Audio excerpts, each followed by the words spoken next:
성령 강림 주일입니다. 승천하신 예수님께서 교회를 위하여 성령님을 보내어 주신 날입니다. 성령님께서 오신 날이기도 하지만 달리 말해서 신약교회가 탄생한 날이기도 합니다. 당연히 교회는 에덴 동산 때부터 있었지만 신약교회라 이름하는 교회는 오순절날 성령님께서 강림하신 날을 기점으로 시작합니다.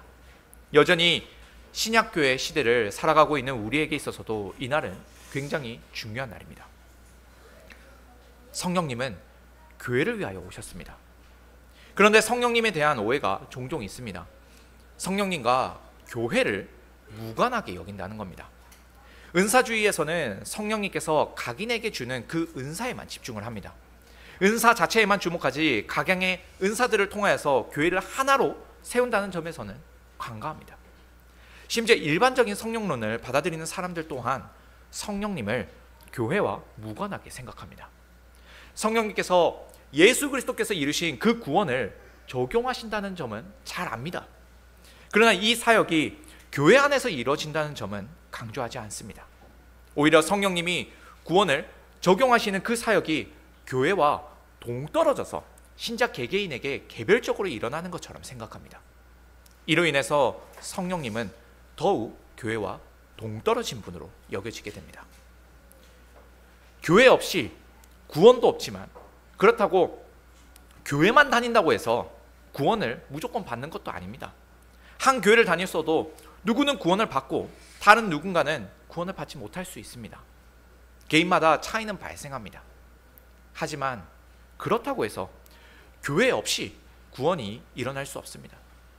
교회와 무관한 성령님의 사역도 없습니다. 성령님은 교회를 위하여 오셨습니다. 그렇다면 성령님께서는 교회를 어떻게 세워가실까요? 오늘 본문에 성령님께서 교회를 하나로 세우시는 그 사역에 대해서 설명을 합니다. 실천적으로 교회를 하나 되게 하시는 방법과 또 교회를 하나로 세우는 근본적인 원리에 대해서 가르치십니다. 이 시간 에베소 교회를 향한 바울 사도의 권면을 통하여 오늘날 교회도 변함없이 성령님을 의지하여 하나가 되는 역사가 있기를 원합니다. 바울 사도는 에베소 교회에게 이렇게 권면합니다. 주 안에서 갇힌 제가 여러분에게 권하노니 여러분은 부르심 받은 일에 합당하게 행하십시오. 여기서 부르심에 합당하게 행한다는 건 무슨 말일까요? 어떻게 해야 부르심에 합당하게 행할 수 있을까요? 그 방법에 대해서 2절부터 자세하게 설명하기 시작합니다. 모든 겸손과 온유로 하고 오래 참음으로 사랑 가운데서 서로 용납하고. 바울 사도는 여기서 여러 가지 덕목들을 열거합니다. 겸손, 온유, 오래 참음, 사랑, 상호, 용납입니다. 여기서 익숙한 덕목들도 나옵니다. 갈라디아서 5장에 나오는 성령의 열매와 겹치는 것들이 있습니다. 사랑, 온유, 오래 참음이 그렇죠. 게다가 3절에 평안도 언급되고 있습니다. 그렇게 치면 4가지 덕목이나 성령의 열매 항목과 겹치게 됩니다. 중복되는 것이 많다는 건 예사로운 일이 아닙니다. 바울 사도는 열거된 덕목들이 성령님께서 열매 맺게 하시는 성품임을 당연하게 드러내고 있습니다. 이 자질들은 인간의 인품이나 성격으로 얻어질 수 있는 것들이 아닙니다. 인간적으로 아무리 자상하고 온화한 성격을 가졌다고 해도 성령님께서 주시는 이 온유한 성품과는 차이가 있습니다. 온유와 같은 성품은 성령님께서 신자 마음에 창조하셔야 하는 성품입니다. 사람마다 가진 고유한 인품에 따라서 성령님께서 주시는 그 성품과 잘 부합되어 더 잘 개발될 수도 있습니다. 그러나 근본적으로 하나님을 닮은 이러한 성품은 성령님께서 그 신자에게 창조하셔야만 합니다. 그런 점에서 성도가 부르심에 합당하게 행하기 위해서는 성령님께서 주시는 그 성품이 있어야 합니다.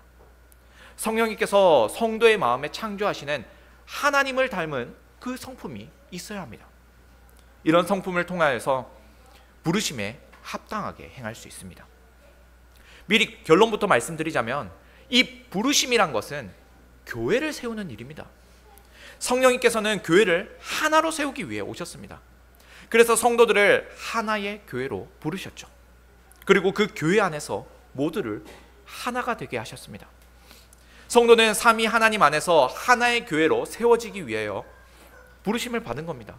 그러니 합당하고 부지런히 하나의 교회로서 자라가야 합니다. 이것이 성도를 교회로 부르신 하나님의 뜻입니다. 성령님께서 창조하시는 그 하나님을 닮은 성품 중에서 가장 먼저 언급되는 것은 겸손입니다. 고대 그리스와 로마 사회에서는 이 겸손을 아주 멸시했습니다. 비굴하고 굴욕적인 태도를 가진 그 사람에게 겸손하다라고 일컬었습니다. 그들에게는 겸손보다는 오만하게 보일지 몰라도 당당하고 자신감 넘치는 태도가 더 존중되었습니다. 겸손이라고 하면 사람들 앞에서 빌빌대면서 수치스러운 모습을 보이는 그런 태도라고 여겨졌습니다. 그러나 성경에 익숙했던 유대인들에게 있어서는 겸손이 아주 중요한 덕목이었습니다. 시편과 잠언 등 구약의 성경 안에서는 수도 없이 많이 겸손을 강조해 왔습니다. 그러니 유대인들에게는 오만이나 교만은 멀리해야 하지만 겸손은 꼭 갖추어야 할 필수 덕목으로 받아들여졌습니다. 특히나 겸손은 예수 그리스도를 통하여 가장 빛이 났습니다. 예수님은 겸손의 진정한 본을 보여주셨습니다. 자기를 한없이 낮추셨고 죽기까지 하나님의 뜻에 복종하셨습니다. 그분은 위풍당당한 모습보다는 자신을 낮추어 종이 되기까지 겸손함을 보여주셨습니다. 그렇게 예수님은 겸손의 진수를 보여주셨습니다. 이로써 겸손은 예수 그리스도를 닮은 고귀한 성품이라 할 수 있습니다. 에베소 교회 안에는 이방인 출신의 성도들도 많이 있었던 터라 겸손이라는 덕목이 주는 이미지를 쉽사리 떨치기가 어려웠을 겁니다. 그러나 이제 이방인 출신인 것은 아무런 상관이 없어졌습니다. 유대인이었던 것도 상관이 없습니다. 성령님께서 한 교회 안에서 하나가 되게 하셨는데 기존에 가지고 있던 가치관이 어찌 중요하겠습니까? 더 이상 과거의 관념들이 그들의 하나됨을 방해하지 못합니다. 이제 성령님께서 창조하시는 겸손함을 입어 형제 성원들을 나보다 낮게 여기고 하나님의 뜻에 철저하게 순종하는 그런 태도를 갖추어야 합니다. 그건 겸손이 당연한 유대인 성도들에게도 마찬가지고 겸손이 어색한 이방인 성도들에게도 마찬가지입니다. 그들에게는 교만이 아닌 겸손을 택하는 것이 당연했겠지만 그래도 이 겸손이라는 성품은 성령님께서 만들어 주셔야 합니다. 자신이 겸손하려고 노력한다고 해서 겸손해지는 것이 아니죠. 성령님께 꼭 매달려 있어야 합니다. 성령님께서 겸손한 성품을 그 성도의 마음에 빚어주셔야 합니다. 이는 다른 성품들도 마찬가지입니다. 바울사도는 온유를 겸손과 나란히 언급합니다. 온유는 겸손과 함께 사용되어서 그 의미를 더 강화합니다. 온유는 자기 권리를 주장하지 않고 다른 사람을 배려하는 덕목입니다. 그러나 이 온유함은 나약함을 보이는 그런 모습과는 사뭇 거리가 있습니다. 도리어 강한 자만이 이 온유함을 소유할 수 있습니다.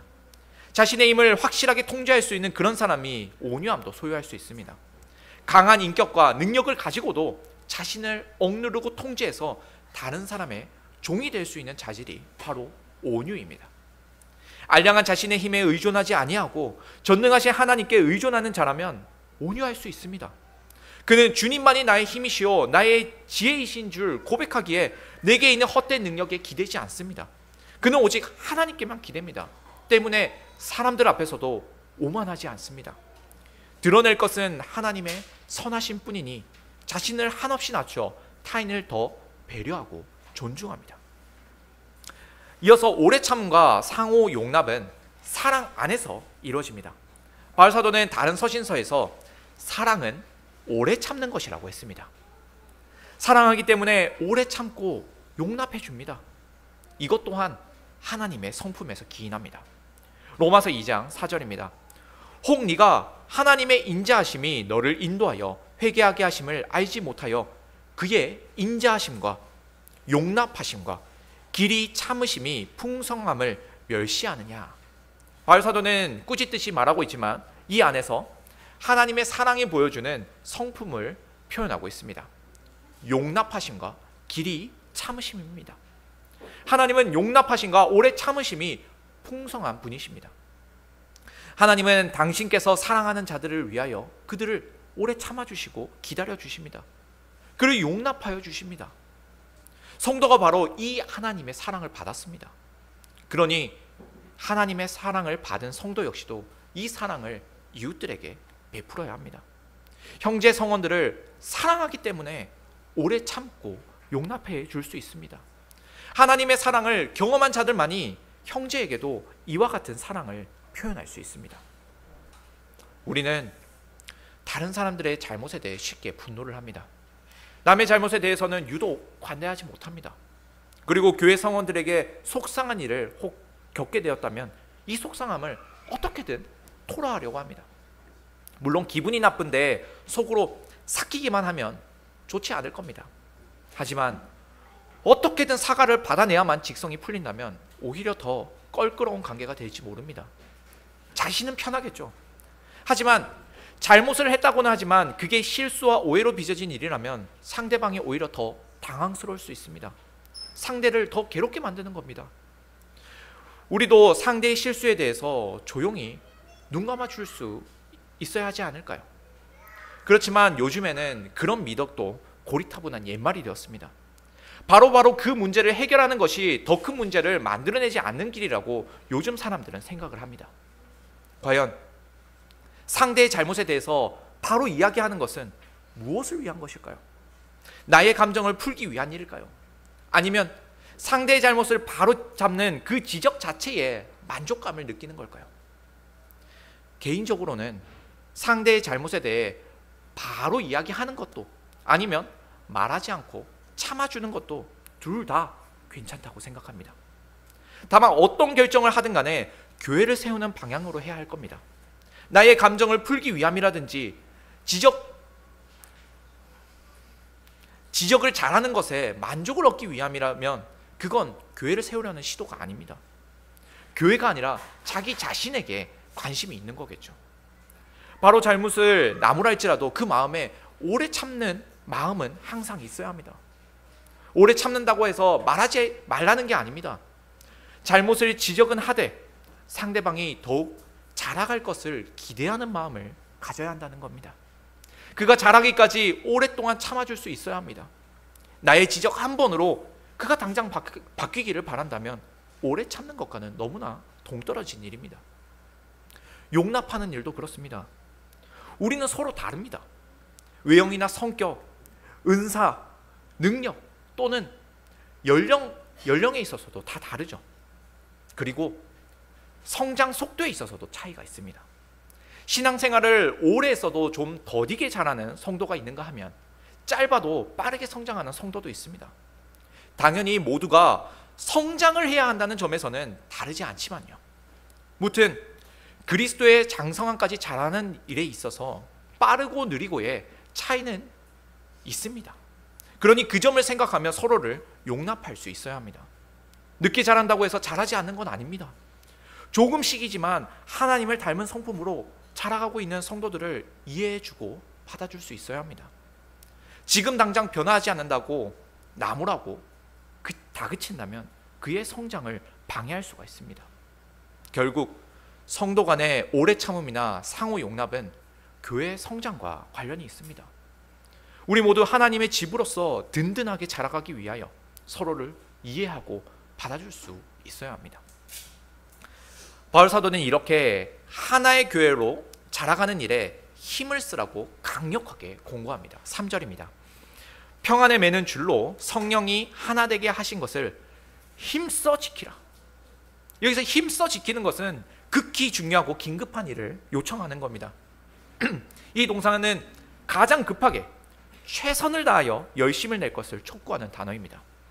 사도는 성령님께서 교회를 하나 되게 하신 일에 대해 할 수 있는 한 최선의 노력을 다하여 지키라고 합니다.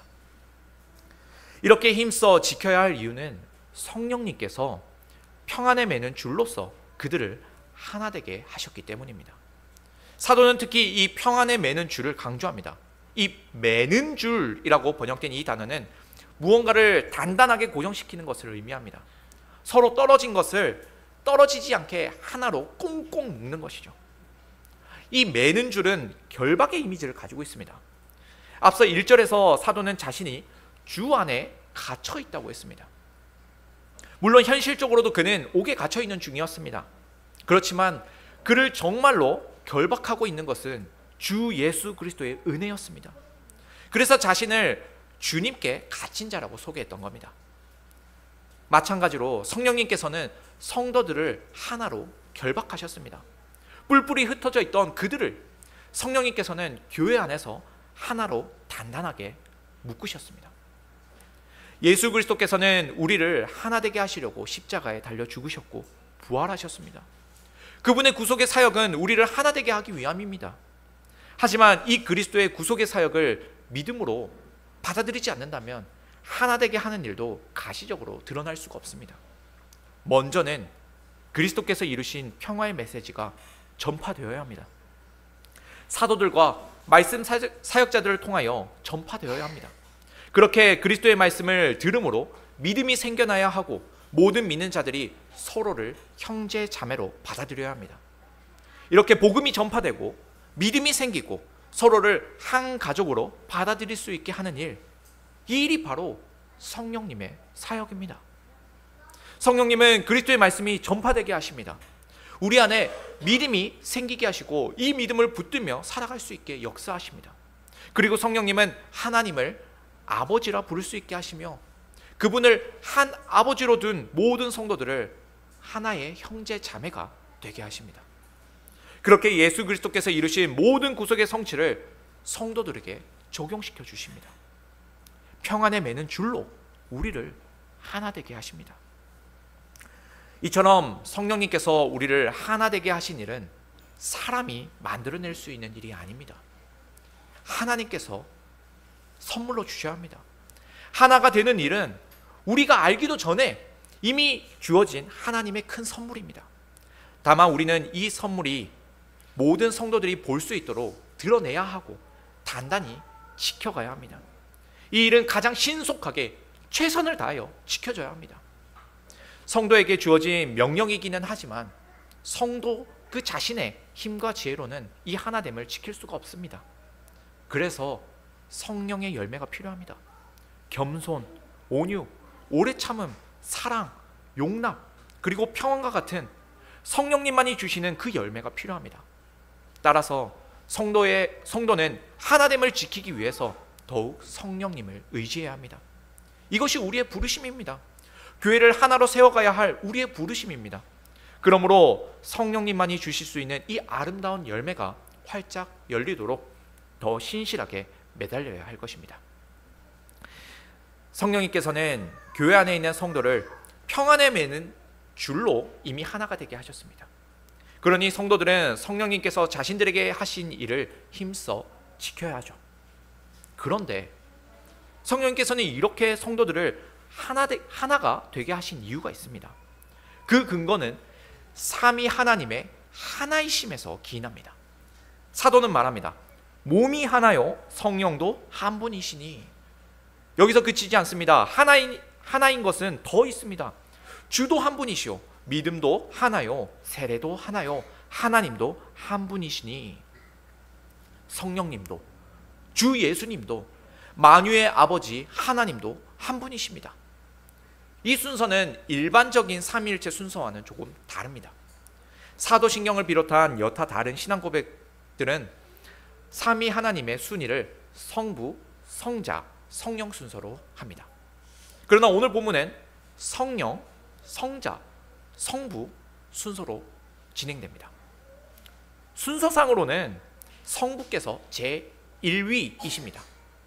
하지만 여기서는 이 본문에서는 점차 그 근원을 찾아 들어가는 느낌을 줍니다. 성령님께서 교회에게 직접적으로 역사하십니다. 그리고 그 역사하는 능력은 주 예수 그리스도께서 주신 구원의 성취에서 나옵니다. 나아가 이 모든 구원을 계획하시고 주관하시는 분이 성부 하나님이십니다. 본문은 이렇게 성령, 성자, 성부의 순서로 나열하면서 교회의 하나됨을 주관하시는 하나님을 근원적으로 거슬러 올라갑니다. 결국 삼위께서 한 분이시기에 그분의 몸된 교회도 하나여야 합니다. 성령님은 한 분이십니다. 그 이전에 바울 사도는 몸이 하나라고 언급하고 있습니다. 여기서 몸은 그리스도의 몸, 곧 교회이죠. 앞서 1장 23절에서는 이렇게 말씀합니다. 교회는 그의 몸이니, 교회는 그리스도의 몸입니다. 그리스도께서 한 분이시니 그분의 몸도 하나인 것이 분명합니다. 한 분이신 성령님께서는 각기 다른 성도들을 하나의 교회에 불러 모아 하나가 되게 하셨습니다. 그래서 성도 모두는 하나의 소망 안에서 부르심을 받았습니다. 서로 다른 소망을 받지 않았습니다. 이 사람 저 사람 서로 각기 다른 사람들을 각기 다른 소망들을 가지고 있다면 교회는 중구난방으로 갈 것입니다.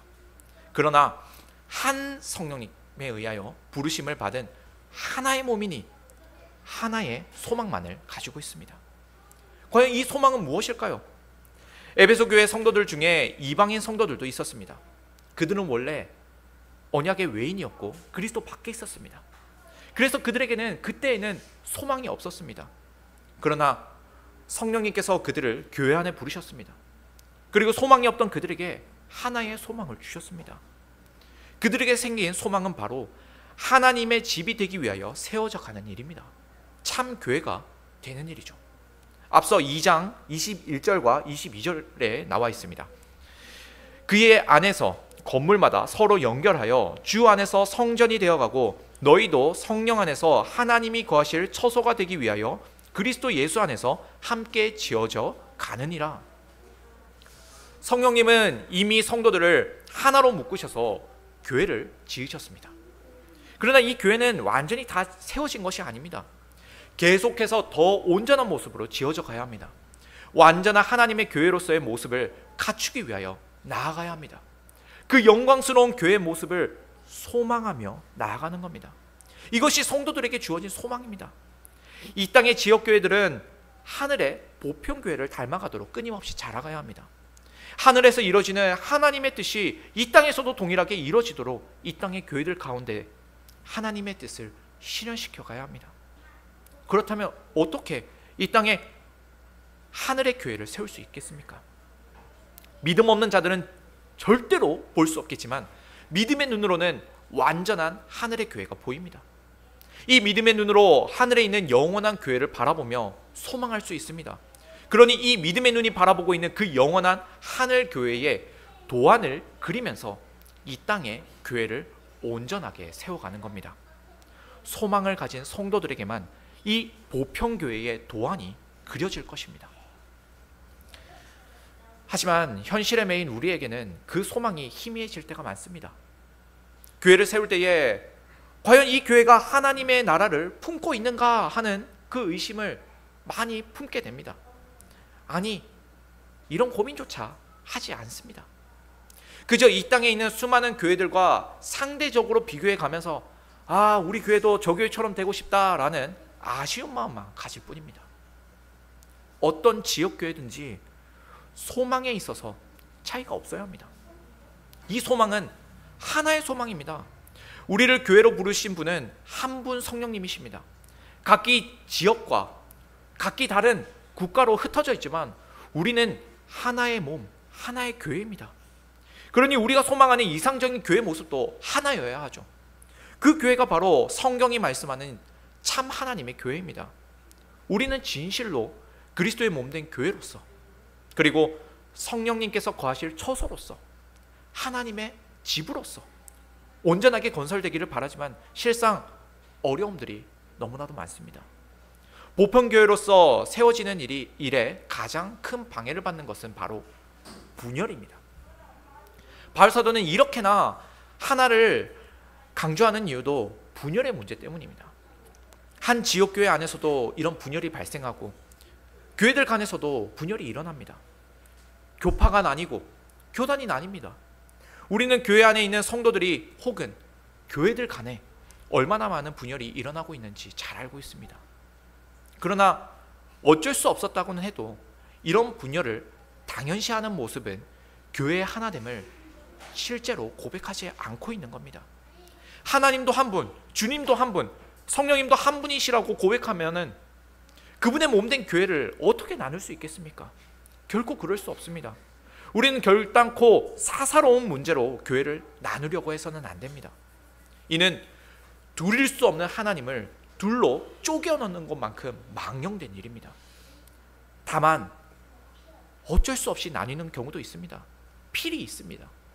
삼위 하나님을 한 분으로 고백하지 않고 일치된 믿음을 고백하지 않으며 또 세대를 나누는 그런 자들은 당연히 하나의 몸에도 붙어 있을 수 없습니다. 하나됨을 믿지 않는 자들은 당연히 하나됨에 참여할 수도 없는 겁니다. 물론 이것이 교회 분열을 합리화하는 변명으로 사용되어서도 안 되겠죠. 하지만 그만큼이나 교회가 찢어지는 일을 끔찍하게 여겨야 합니다. 한 분이신 하나님을 쪼개 놓는 것만큼 끔찍한 짓거리임을 명심해야 합니다.